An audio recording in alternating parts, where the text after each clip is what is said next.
On a besoin d'être touché. On a besoin d'être aimé. Vivre comme les autres. Avançons avec un espoir renouvelé pour les droits des albinos. C'est le thème de cette 3e édition consacrée à la lutte contre toute discrimination à l'endroit des personnes vivant avec albinisme.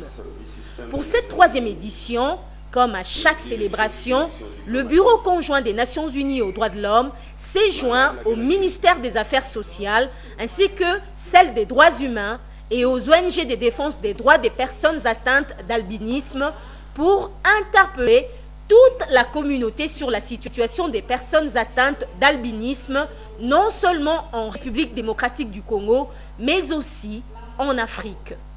Le Bureau conjoint des Nations Unies aux droits de l'homme, dans le cadre de son mandat, a, depuis 2015, initié certaines actions en faveur des droits des personnes vivant avec l'albinisme.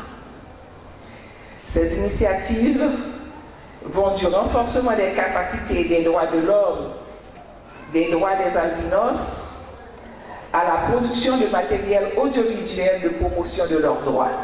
Si à Kinshasa, il y a une meilleure connaissance, une meilleure acceptation des droits des personnes vivant avec l'albinisme, dans certains coins du pays, les pratiques traditionnelles discriminatoires avec leurs corollaires, les graves abus des droits de l'homme sont encore fréquents.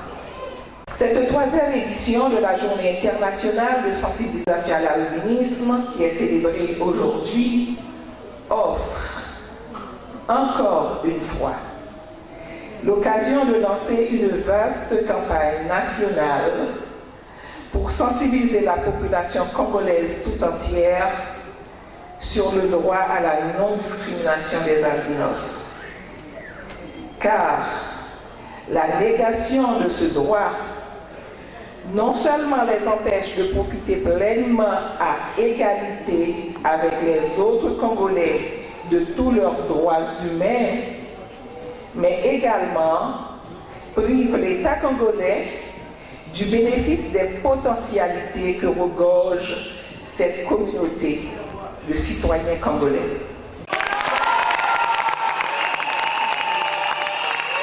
La salle culturelle Boboto à la Gombe a vibré avec une cérémonie riche en messages de sensibilisation. Des poèmes, des scénettes et des interprétations, tout était mis à contribution par les personnes vivant avec albinisme pour mobiliser la nation congolaise à se joindre à leur cause.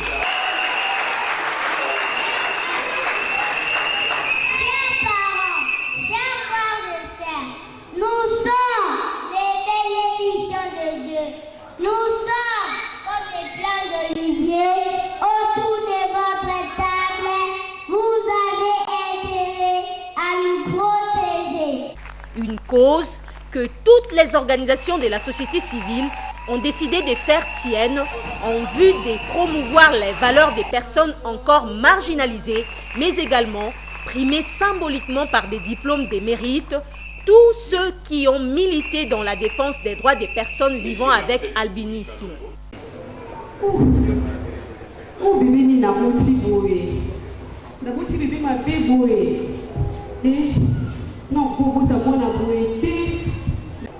Bonjour Rose. Bonjour. C'est quel genre d'enfant? Si c'est que tu as comme enfant, va chercher son vrai père. Moi je ne peux pas accepter cet enfant. Toi et moi on a la peau noire et tu donnes naissance à un albinos. Je ne peux pas accepter cet enfant. N'arrive pas dans ma maison avec cet enfant. Moi je parle. Papa na boye, bonga na okende wapi na mwana boye. Batu bakoseka ngai, na kilo bakochola na boti mwana ngundu. Au nom du pouvoir coutumier et familial, en vertu des droits qui me sont conférés, j'ai dit non à la discrimination. Non à la négation de la paternité. Pour finir, je dis non à l'abandon des bébés albinos. La République démocratique du Congo, aujourd'hui, c'est un pays modèle à ce qui concerne la considération et l'intégration de la personne vivant avec albinisme. Et notre souci est que dans les jours à venir, que nous puissions avoir plus des albinophiles que des albinophobes. Les albinophiles, ce sont des gens qui aiment les albinos, et les albinophiles, ce sont des gens qui n'acceptent pas des albinos. En République démocratique du Congo et comme dans bon nombre des pays africains, les personnes atteintes d'albinisme se trouvent marginalisées et sont discriminées à cause de certaines croyances rétrogrades qui contribuent à les rendre encore vulnérables. Le gouvernement congolais a rassuré de la mise en place, dans un délai très bref, des mécanismes durables pour la protection et la promotion des groupes vulnérables et des personnes nécessiteuses. La RDC, à travers la commission qu'elle a confiée à la Commission nationale des droits de l'homme, ne ménagera aucun effort pour protéger et promouvoir les droits des personnes atteintes d'albinisme. Elle a par ailleurs institué une sous-commission permanente à cet effet, ce qui prouve combien cette question préoccupe au plus haut point. La personne humaine est sacrée. L'État a l'obligation de la respecter et de la protéger. Et pour ma part, je rajoute, sans distinction de couleur de peau, de tribu, d'ethnie, ni de religion. Donc la discrimination contre les albinos est une forme de racisme que nous devons tous combattre. Et en tant que ministre des droits de l'homme, je donnerai le meilleur de moi pour que leurs droits soient respectés. La République démocratique du Congo s'emploie à combattre toutes les discriminations contre nos compatriotes atteints d'albinisme.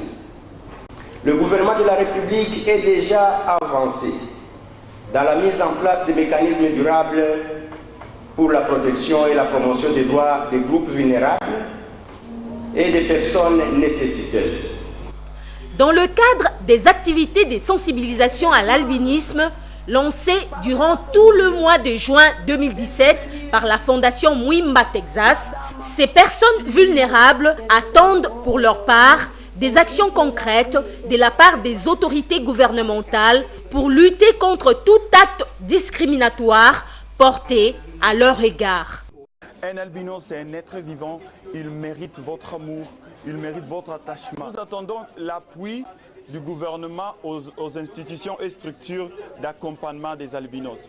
L'albinisme, c'est une maladie. C'est comme le sida. Nous voyons les gens de sida là, qui obtiennent le sida par des voies malhonnêtes, par des voies là, de tricherie. Donc l'État verse beaucoup de millions pour les gens de sida. Alors l'albinos qui est malade, c'est une maladie. Malgré son intelligence, mais c'est une maladie qui doit être entretenue aussi par l'État, supportée par l'État, comme les gens de sida.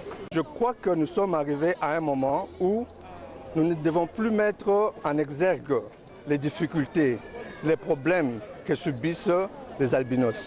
Ce qui est important ici, ce n'est pas de faire les distinguos entre albinos et nous, c'est plutôt de voir que voilà, nous tous ensemble et que nous devons tous en ce moment nous exprimer pour pouvoir choisir nos dirigeants et pourquoi pas nous porter aussi comme candidats pour être choisis.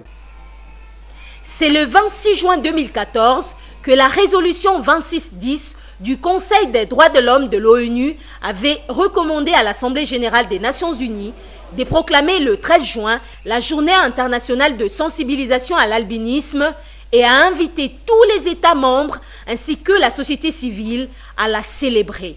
Les personnes vivant avec albinisme sont confrontées régulièrement à des préjugés. Elles espèrent par ce moyen de pression arriver à bénéficier à l'accès des soins de santé adaptés, mais également à une protection juridique et aux réparations en cas de violation de leurs droits.